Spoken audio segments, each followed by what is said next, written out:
ازيكم؟ لعشاق كول سلو كنتاكي هنعملها بطريقة بسيطة وطعمها وقوامها جميل جدا، مش هتبطلوا تعملوها في البيت من جمالها. انا هند ودي قناتي، ويلا بينا نبدأ الوصفة. لتحضير الصوص هنحتاج نص كوباية مايونيز، علبة زبادي صغيرة ممكن تستغنوا عنها، هي مش في الوصفة الأصلية بس بتديها طعم وقوام حلو قوي.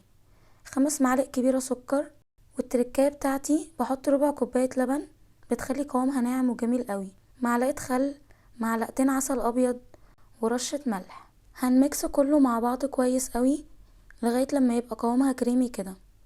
هنزل عليهم بجزرتين كبار مبشورين، ونص واحدة من الكرنب الابيض بتاع السلطة متقطع شرايح صغيرة. هنخلط كله مع بعض كويس قوي وبس كده. هنسيبها في التلاجة تسقع او تباتلي تاني يوم، بتكون احلى كمان. بنقدمها مع فرايد تشيكن او مشويات او اي ساندوتش. اتمنى تجربوها وان شاء الله تعجبكم وبألف هنا. لو عجبكم الفيديو ما تنسوش تعملوا اشتراك للقناة ولايك وشير للفيديو وتفعلوا زر الجرس علشان يوصلكوا اشعار بكل وصفاتي، واشوفكم بخير في فيديو جديد.